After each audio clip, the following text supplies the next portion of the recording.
He's done it. Number 201 takes the lead and wins the city marathon. An amazing performance. The boy was already moving when the insult landed. "Get out of the way."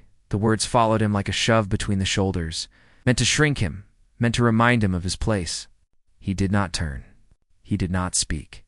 He lowered his head, drew a breath that tasted like cold metal and street dust, and kept running. The marathon street stretched long and pale under the morning sun. Barriers lined the road like stiff ribs. Shoes slapped the ground in heavy rhythm, grown runners with expensive gear and tight jaws.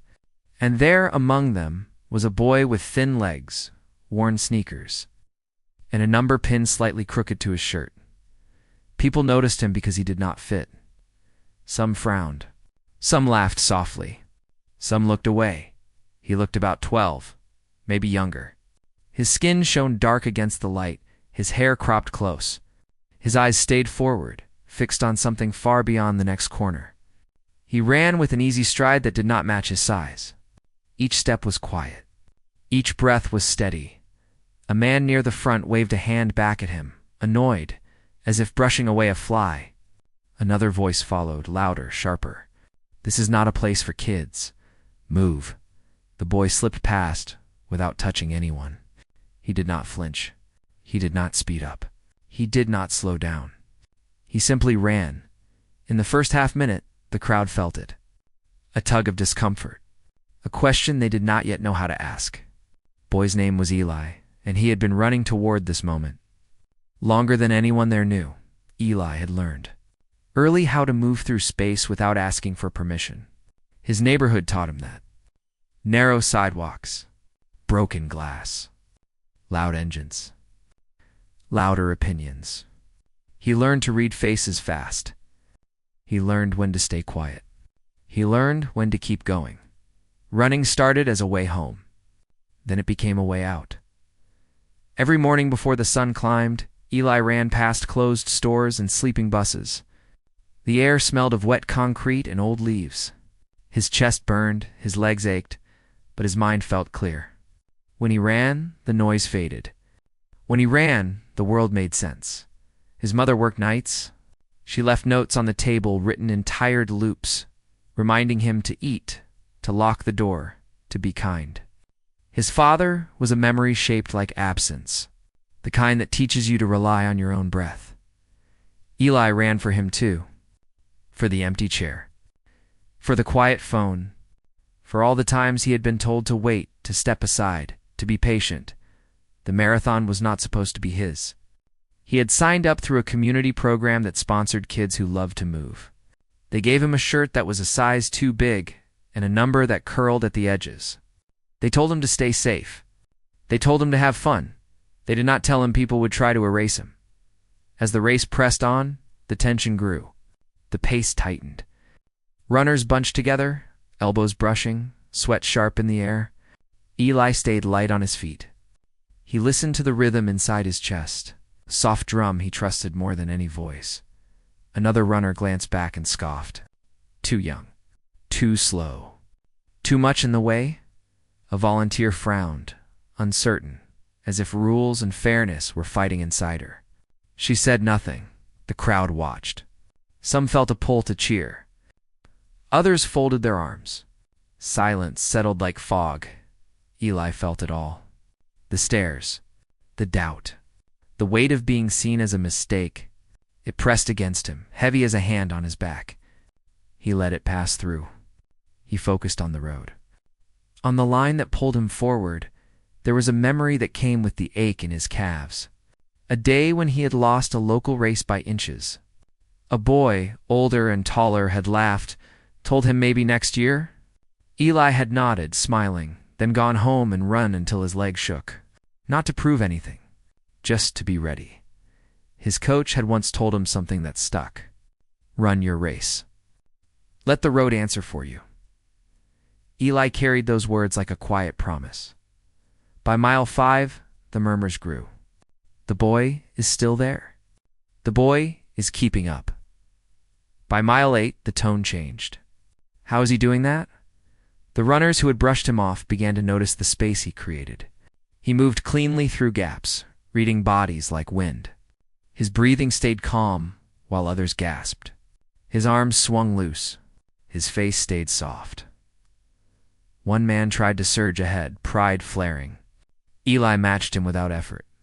Another pushed harder, jaw clenched, eyes wide. Eli let him go, then reeled him back in with patience. The crowd leaned forward now.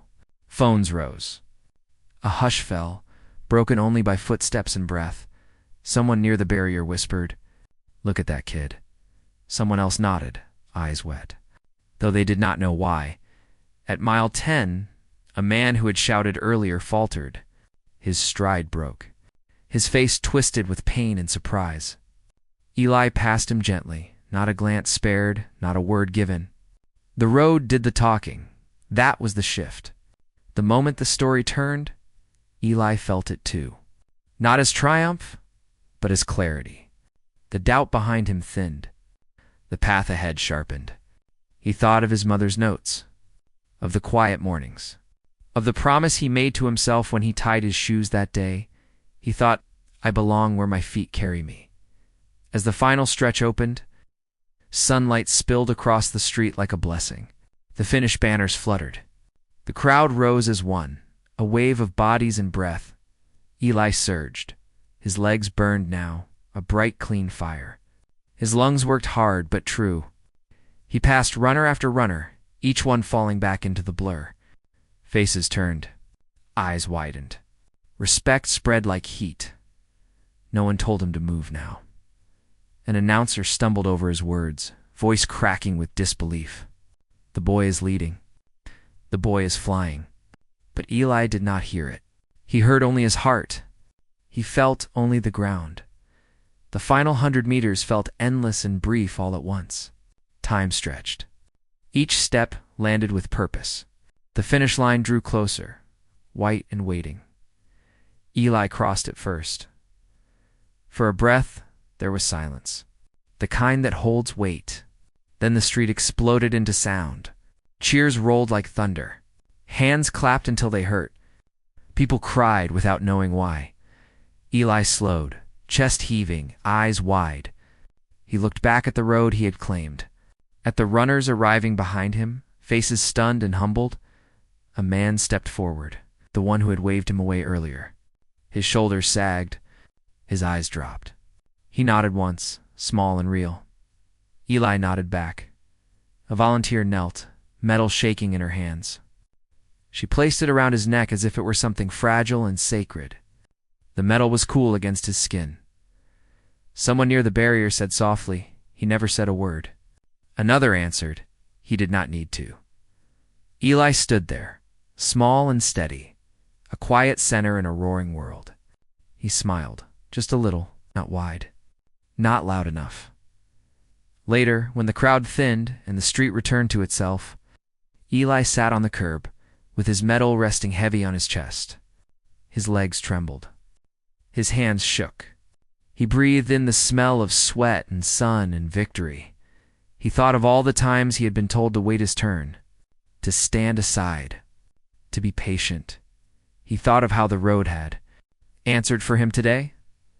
There is a kind of strength that does not shout. There is a kind of answer that comes only when you keep moving. Eli learned that day that silence can be louder than any insult, that dignity can outrun doubt, that respect is not given by words but earned by truth in motion.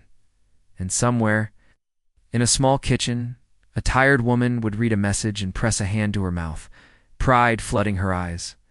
Somewhere, a boy would lace his shoes again, not to escape, but to arrive. Because sometimes the world tells you to get out of the way.